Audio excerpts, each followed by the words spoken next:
Masinde Muliro's life, though widely celebrated for its integrity and dedication to public service, was also marked by a series of controversies that defined both his political career and the enduring mystery surrounding his death. These moments of tension and conflict not only tested his principles, but ultimately shaped how history remembers him.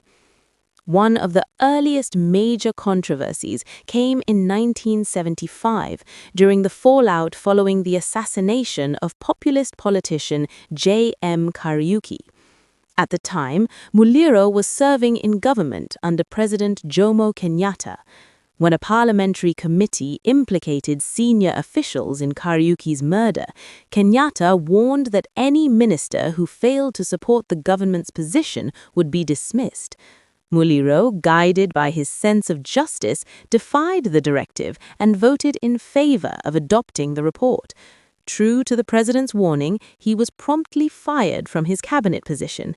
The incident cemented his reputation as a principled leader, unwilling to compromise, but it also placed him at odds with the political establishment.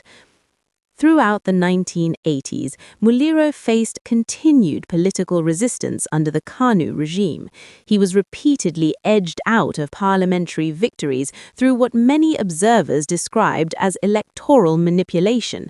In both the 1979 and 1983 elections, he was allegedly rigged out in favor of candidates aligned with the ruling party. The situation reached a peak in 1988 during the controversial Mlolongo, or queue voting system, where voters lined up publicly behind candidates. Muliro was initially declared the winner, only for the results to be overturned shortly afterward. These events reinforced his image as a persistent opposition figure in a system increasingly hostile to dissent. However, the most enduring controversy surrounding Muliro remains the circumstances of his sudden death in 1992. On August 14 of that year, he collapsed at Jomo Kenyatta International Airport shortly after arriving from London. The official cause was declared as cardiac arrest, and it was known that he had a history of heart problems, including the use of a pacemaker. Yet the speed with which the cause of death was announced by Dr. Arthur Obel in the presence of senior police officers raised eyebrows. Suspicion deepened due to the absence of a post-mortem examination. His wife, Marcia Muliro, opposed an autopsy, reportedly for cultural and personal reasons, leaving unanswered questions about the exact cause of death. Rumors quickly spread that a briefcase he had been carrying, allegedly containing sensitive political information, disappeared immediately after his collapse. Adding to the intrigue was the presence of powerful cabinet minister Nicholas Biwott on the same flight.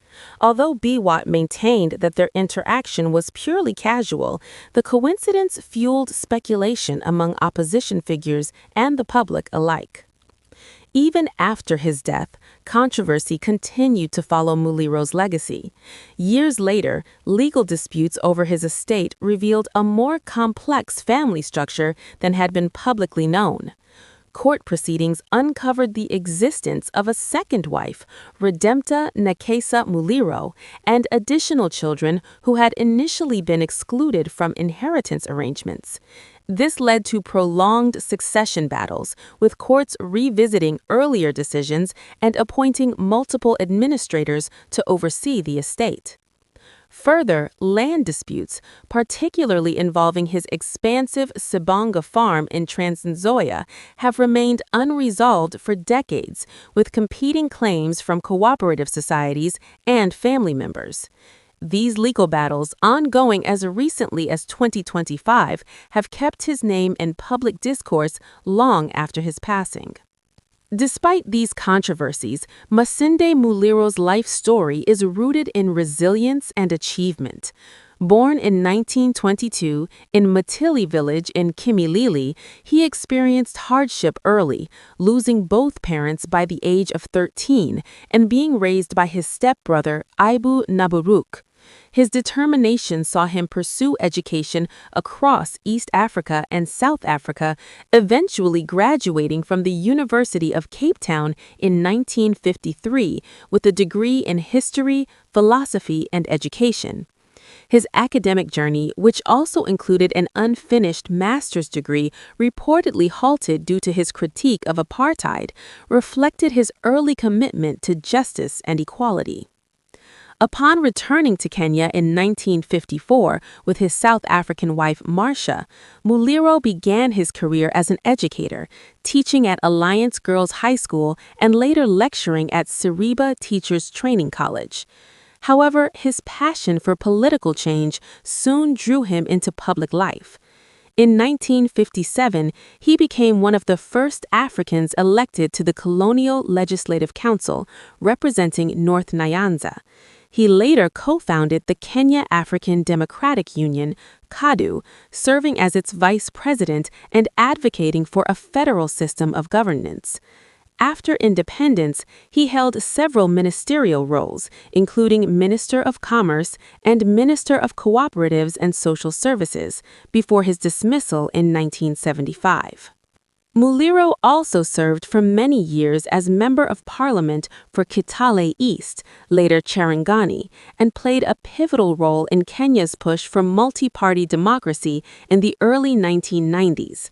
As a co-founder of the Forum for the Restoration of Democracy, FORD, he stood alongside leaders like Ojinga Odinga and Kenneth Matiba in challenging one-party rule. Beyond politics, he invested in community development, founding the Trans Noya Investment Company to help locals acquire land, and establishing the Western College of Arts and Applied Sciences in 1972, an institution that would later become Masinde Muliro University of Science and Technology in his honor.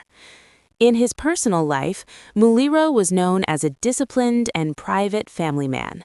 While his marriage to Marcia was widely recognized, revelations after her death exposed a broader family network, adding complexity to his legacy.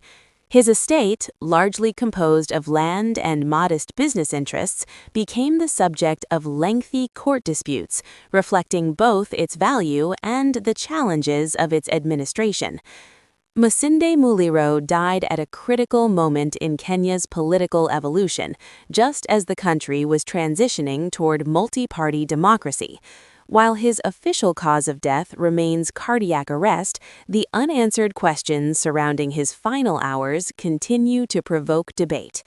Ultimately, his legacy endures not only in the institutions that bear his name, but in the principles he stood for: integrity, courage, and an unwavering commitment to justice, even in the face of personal and political cost.